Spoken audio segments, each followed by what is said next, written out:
Shalom, salam berkat dari kami untuk pendengar sekalian.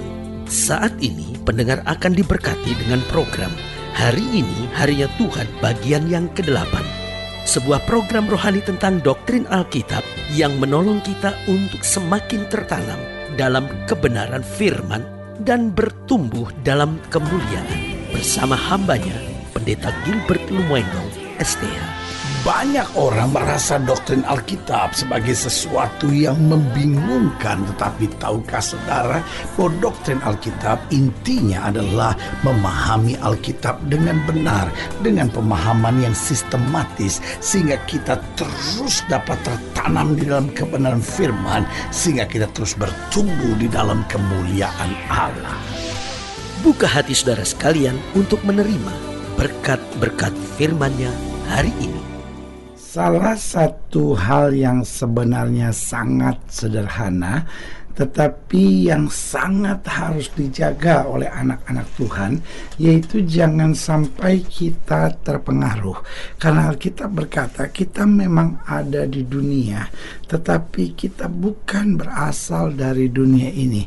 Berarti di dunia ini kita punya a special mission. We are the ambassadors of heaven. Kita ini duta-duta kerajaan sorga. Jadi karena itu kita harus jaga pasti jangan sampai hidup kita terpengaruh. Karena Alkitab bilang kalau garam itu sudah tidak asin lagi, dia akan dibuang dan diinjak-injak orang. Berarti hidup ini harus punya prinsip. Jangan sampai kita terpengaruh. Yang pertama, terpengaruh dengan cara bercanda orang dunia. Hal sederhana sekali. Kadangkala kita anak Tuhan di gereja, luar biasa. Hidup suci, kudus, pelayanan, memperhatikan tugas gereja luar biasa.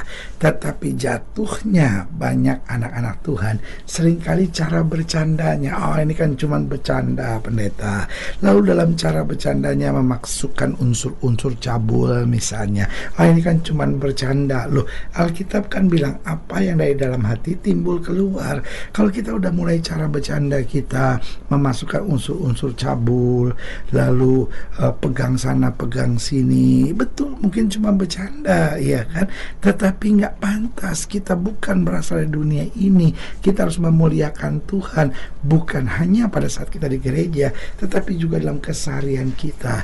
Ketika cara bercanda kita senangnya itu menjatuhkan orang, meremehkan orang, menghina orang lain, saudara yang kasih dalam Tuhan, saya khawatir itu pun sesuatu yang tidak disukai oleh Tuhan. Karena Alkitab berkata dalam segala perkara muliakanlah Tuhan. Jangan sampai cara bercanda kita sama dengan orang dunia ini. Sebagai hamba Allah, saya mau bilang itu sesuatu yang simpel.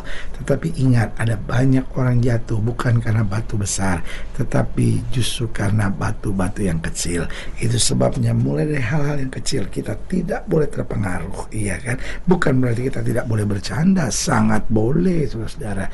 Tetapi jangan pakai cara bercanda yang membiarkan diri kita dipengaruhi oleh dunia ini. Artinya ada hal-hal cabul di dalamnya, ada hal-hal yang menyakitkan orang, ada hal-hal yang menghina, ada orang yang menghujat orang. Nah, ini yang harus kita jaga. Yang kedua, jangan sampai kita terpengaruh dengan emosi orang dunia, ya kan? Orang dunia menganggap bentak maki orang itu biasalah kalau memang orangnya salah.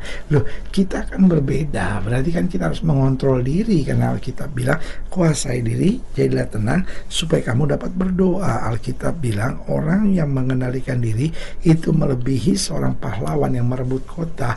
Berarti bukan hanya hal kecil seperti cara bercanda kita, tetapi juga emosi kita harus kita kontrol. Sehingga Alkitab bilang segala sesuatu memang diperbolehkan, tapi tidak segala sesuatu berguna. Segala sesuatu diperbolehkan, tapi tidak segala sesuatu membangun.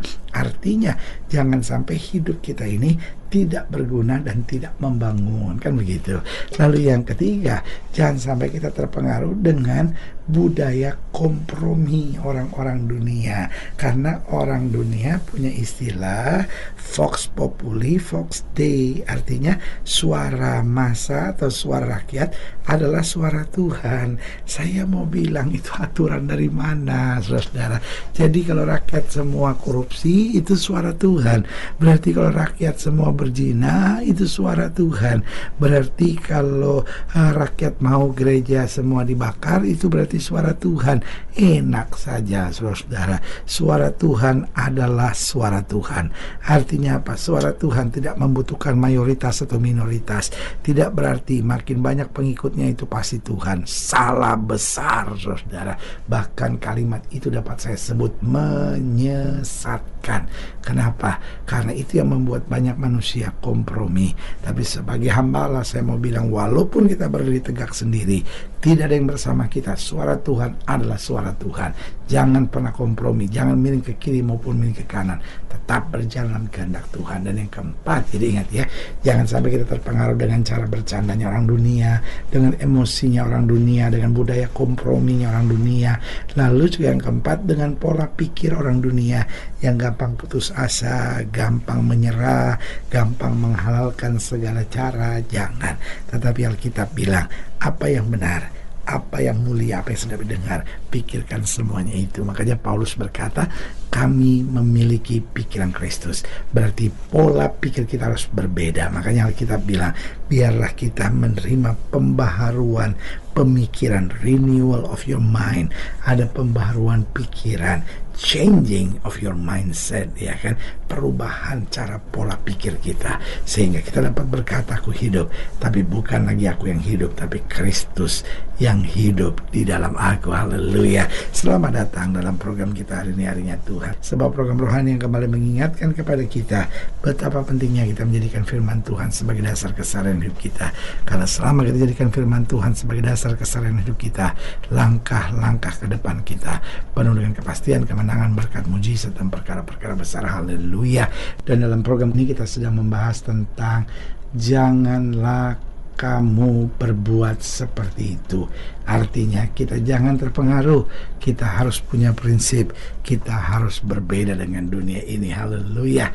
Nah, saudaraku yang kasih dalam Tuhan, dalam pembahasan tentang janganlah kamu berbuat seperti itu, kita mau sama-sama belajar dari Ulangan pasal 12, Ulangan pasal yang ke-12 ayat yang pertama, Ulangan 12 ayat pertama sampai ayat yang ke-7, Ulangan 12 ayat 1 sampai 7.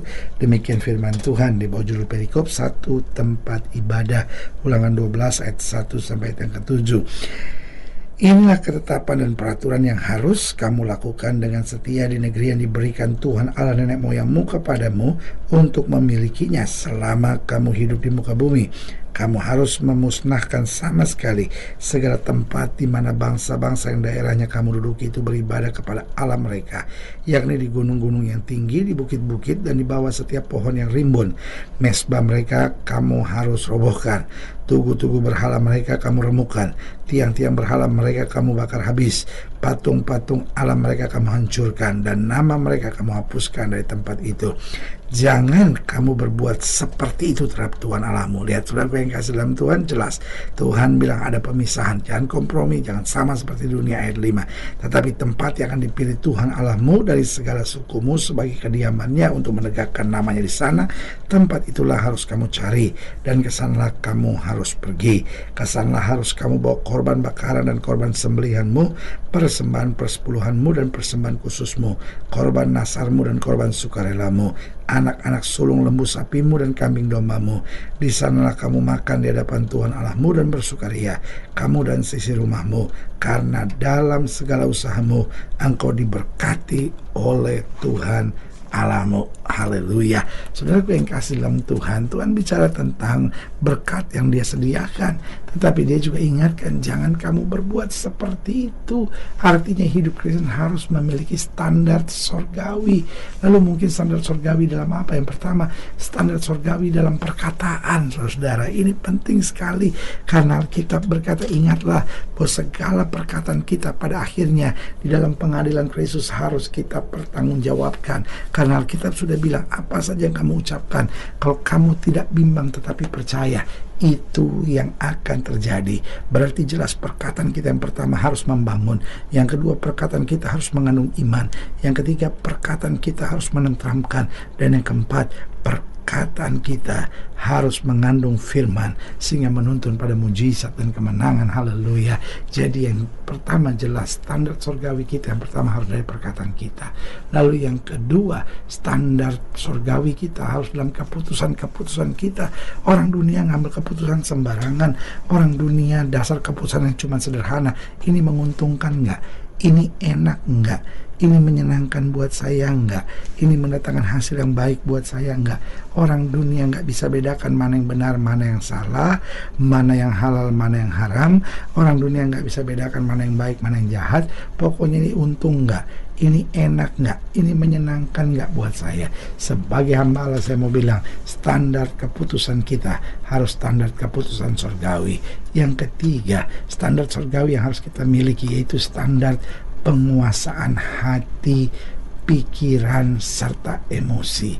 Sehingga kita gak berkata, loh ya dia udah ngecewain saya kok, dia baik sama saya baik. Kalau dia jahat begitu sama saya, wah dia belum kenal kali siapa saya. Nah, ini kan standar dunia, saudara. Jangankan standar dunia, anjing juga pakai standar itu. Kamu baik sama saya, kamu kasih daging, kamu kasih tulang sama saya juga baik sama kamu. Tapi kamu tendang saya gigit kamu, ya kan? Kan gak bisa. Jangan kita bilang, ya semut juga begitu. Lo kembali yang namanya anjing, yang namanya semut itu kan binatang. Kita ini kan bukan binatang, saudara. Kita ini kan makhluk sempurna ciptaan Tuhan. Berarti apa? Orang berbuat baik kepada kita, kita berbuat baik kepada orang. Orang merancangkan yang jahat buat kita, kita tetap memberkatinya. Haleluya. Dan yang keempat, standar surgawi kita bukan hanya standar dalam perkataan, standar dalam keputusan, standar dalam penguasaan hati, pikiran, dan emosi. Yang keempat, tapi juga standar dalam kekuatan kita ketika kita menghadapi masalah. Jadi jangan berkata, ya semua orang juga ngadapin begini mana kuat.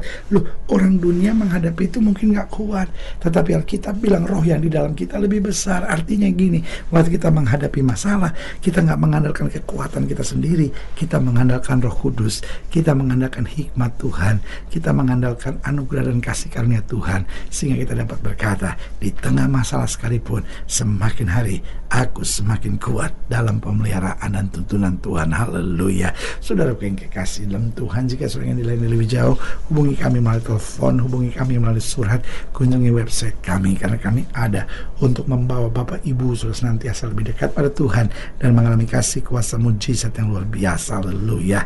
Secara khusus melalui program ini juga saya mau berdoa buat setiap saudara yang sakit, setiap saudara yang berbeban berat, karena saya percaya bahwa bagi Allah tidak ada perkara yang mustahil.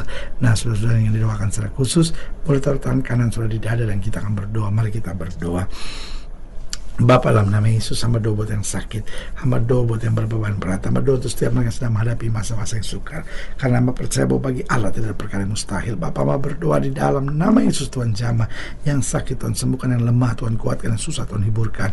Bahkan mereka yang taruh tangan kanannya di dada, karena mungkin selama ini kompromi dan terpengaruh dengan dunia ini. Bapa, hamba berdoa di dalam nama Yesus, sehingga kami boleh terus menjadi saksi, jadi berkat, jadi garam, jadi terang, sehingga lewat kehidupan kami, baik perkataan kami, keputusan kami, penguasaan hati, pikiran, dan emosi kami, maupun kekuatan kami dalam menghadapi masalah, selalu memiliki standar surgawi. Di dalam nama Yesus kami berdoa. Haleluya. Amin. Saudaraku yang kasih dalam Tuhan, kita sudah berdoa. Ingat, Allah tidak pernah lalai menepati janjinya. Ini saatnya buat kita untuk bangkit, bersemangat, bersuka cita dalam menghadapi segala perkara, karena kita tahu Yesus hidup, Yesus berkuasa, dan selalu melakukan yang terbaik buat anak-anaknya. Doa saya menyertai saudara. Sampai berjumpa pada program berikut, dan jangan lupa jadikan hari ini harinya Tuhan. Haleluya.